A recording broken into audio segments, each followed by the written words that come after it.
April Sins is back from Rouses, 2RD. Yeah. Rouses, registered dietitian. She's always bringing us some helpful hints. And you got me now while I'm shopping. I see you have an oil up there that I picked up 4 bottles the other day because the burn rate, Yes. like you taught me, is 480 or whatever 485, yeah. which is Yeah. healthy. But this next show is something that I really want to learn about, and I know people out in the audience want to learn. Yeah. Saturated fat Yes. versus unsaturated fat. Yes. That's very important stuff, isn't it? It's very important, and I'm gonna tell you why. Is one of the statistics from the CDC is that on average, someone dies of cardiovascular disease every 38 seconds. Wow. So it's pretty serious, and also Louisiana ranks 5th in deaths related to heart disease and 3rd in deaths related to stroke. So we have a very high prevalence of heart disease in our area, so it's important to know healthy fats versus fats that we should have less of. So what's the difference between the two? Because Yeah. if you read labels, you can get confused sometimes and you forget. Oh, yeah. But what's the real fix on that? Definitely. So when you look at a label, you're going to see total fat, and under that, you're going to see saturated fat. Saturated fat is the unhealthy fat. That's the one that we want to keep as limited as possible. And so you want to look for lower saturated fat items, like less than 2 grams, less than 1.5. You want to keep them as low as possible. And then the unsaturated fats, there's polyunsaturated and there's monounsaturated. Both of those unsaturated fats are very good for us. Okay. So those are considered good fats. So those are actually good for our bodies and don't affect our cholesterol.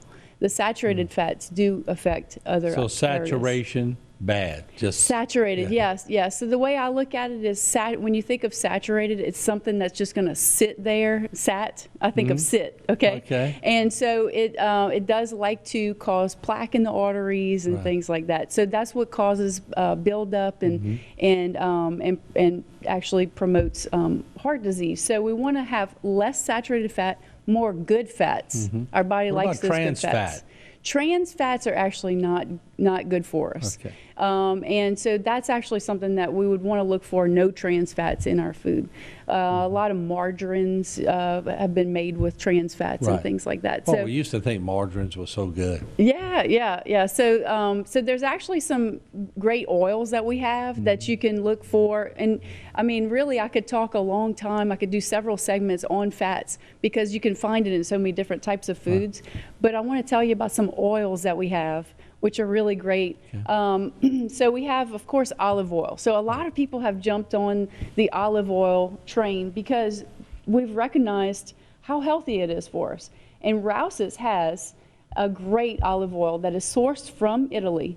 It actually has a serial number on each of these bottles. Is that the one I see in their commercials all the time? Yes, Okay. yes. And so, you can see in the commercial, they go to Italy and they pick the best of the best. So this is a great olive oil. I love this olive oil. I have it right next to my stove. It also comes in a can as well. And it's also good, olive oil is in, that it's in a dark bottle, okay? So And there's a reason for the dark bottle, so the light doesn't get through and change the chemistry of it the all? chemistry of it, yes, Oh, yes, okay. that's exactly All right, right, okay. yeah. So, and then this is a new oil that we have. It's called Thrive Algae Oil. It's called a culinary algae oil. Now, that's the one you were talking about with the high smoke point, Right. 485. So the culinary algae oil is not algae that you think of like whenever you go outside and you see some algae growing in the yard. Yeah. It's not that. It's algae from a chestnut tree. And what they've done is they've scraped the algae off the chestnut tree, they put it in barrels and age it like wine, and then what comes off of it is this great oil. What I like about this oil is that you can not only cook with it at a high temp, but you can also bake with it, and it doesn't have much of a flavor or an aftertaste with it. Right. And then canola oil is also a good one to bake with as well, if you're looking for another alternative too. Vegetable oil is kind of in the middle of the road right here. And then you have your Crisco and your coconut oil. These are solids. These are more of your saturated, they have more saturated fat in it. So you want to look for more of your olive oils and your Thrive oils and your canola oils. And you want to keep these two, coconut oil and your shortening for just maybe a special occasion, or maybe you're going to make some special kind of cookies that require it or something like that. Right. Keep those less, just have less of those. I'm not saying you can't have it, just have Right. less. So we really should pay attention to the types of fats. Yes. That's the key. So really Yeah. know the fats, right? Yes, yes. So definitely looking at the labels is a great tip for that. All right. So next week we're going to talk about Thanksgiving. Yes. You're going to keep that Thanksgiving. healthy too?